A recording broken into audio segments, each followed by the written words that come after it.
ay Cardo, Nemi, Sibilia. Silang tatlo ang magkakasama. At yung isang grupo naman ay sina Navarro, Hardinero, and Raid. Naintindihan mo, class? Yes, ma'am. Yes po. Kailan nga ulit ang submission ng inyong gawain? Monday. So, inaasahan ko na matapos nyo ang gawain ito bago mag-Monday para sa Monday ay maipasa nyo na sa akin. Naintindihan po?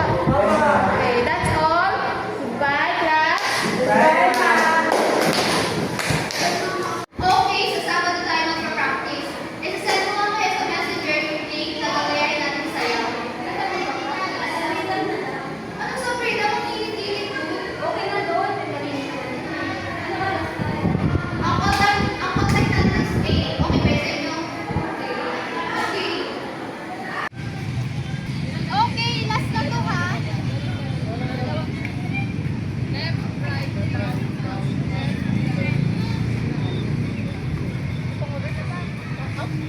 Ano ba yan? Mali na naman. Ulit na naman tayo. Angel, sumali ka naman lang sa ibang grupo. Pamali-mali ka naman eh. Tara na.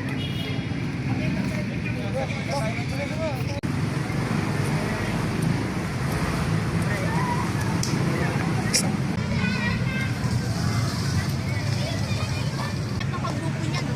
Oo. Kakaisa siya kasi. Ano naman? Ano naman sinasabi natin? Oh? Aray, hindi ba ako nakikita? Sorry ha, di ka namin kasi nakita. Dami naman kami siya. May kagrupo ka na ba? Wala nga. Deserve mo yan, di ka naman magaling sumayaw. Tara na nga.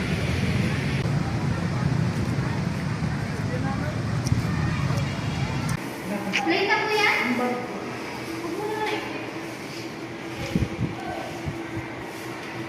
Wait! Di ba sa Monday nga pa sa sayaw natin? Dito natin mag-finalize na yun. Sige, tara na.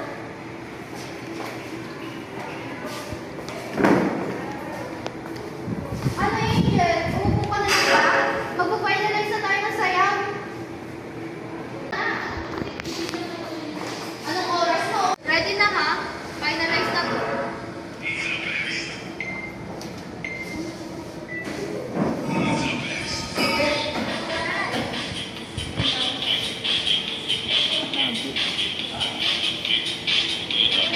Hay nako! 1 week na tayo nagpa-practice pero di pa rin tayo sabay-sabay. Ano ba yan? Isa pa.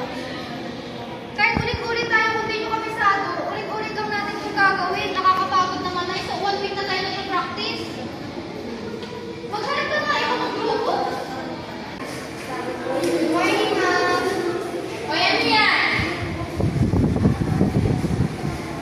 Bakit may ganyan? Ha? Wala nga, nagkakalat lang po kami. Di ba, Angel? Hindi, nakita ko itinulak ko siya. Ano yun? Nag-aaway ko kayo dito? Eh kasi naman po, kami nag-practice, di ba rin naman sa ano? So, tingin mo yung pagtutulak mo sa kanya, tama. Yun ba yung makakatulong sa inyo? Yung saktan mo yung kasama mo, yung kagrupo mo?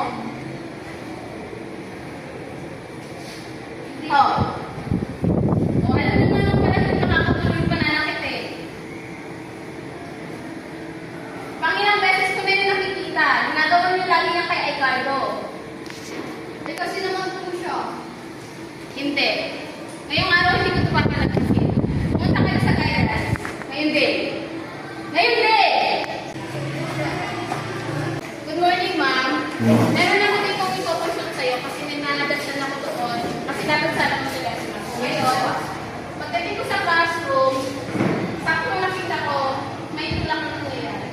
So, hindi lang kasi ito yung unang beses na nakita ko sila kung meron ganong nangyayari.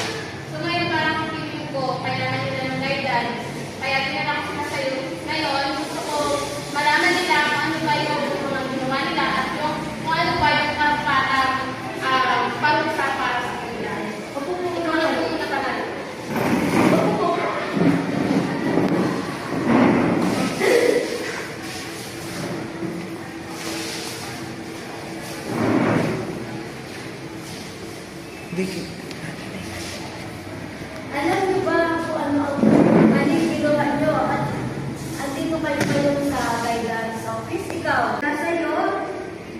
kung bakit nangyari umanto kayo dito sa guidance office. Sige, magpaliwanag kayo sa isa. Ikaw. Kasi naman, lagi mo ako nagsasend sa kanila ng link yung mga step ko na dapat nilang aralin para pag nagkikita ko kami pag nag-practice, is hindi na po magkakamali. Kaso nga lang po, 1 week na po kami ulit-ulit ng practice. Di pa rin po namin ma-perfect yung sayaw. Ikaw naman.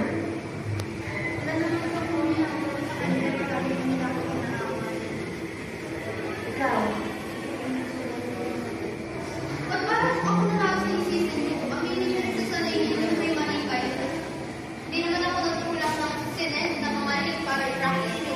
Pero ulit-ulit tayo, hindi pa rin magawa ng tama. Siyempre ako, nag-pressure ako kasi Monday may kasahan, ano nang link ngayon, hindi pa natin naman perfect. Ngayon, nais ko kayong matulungan na makontrolin yung mga emosyon nyo yan. Dahil sa atin ng RA 10627, ang physical bullying, verbal bullying, social and relation bullying. Dahil sa pangyayari nito, kailangan yung magkasundo. Magiging ka na ng patawad sa iyong kaklase. Sorry, Angel, na hindi lang ako pag-tulog sa'yo. Sorry, kasi nadala lang ako ng emosyon at pressure na may pasa agad kay mama. Kasi deadline na eh. Sorry. Sorry po kasi hindi ko lang practice sa'yo kasi hindi ako sa'yo natin. Diyan, magbalik na kayong tatlo. I'm sorry, Angel. Sorry din. Sorry na. Sorry din. Sorry. Ngayon pa man, kahit nagkabati na kayo, meron ako sa inyo ibibigay na karampatang parusa. Kayo ay maglilinis ng CR ng guidance office sa loob ng isang 5 araw. Okay po. Naliwanag ko ba? Oo. Hindi na namin po ulitin. Maigiman. Then, mention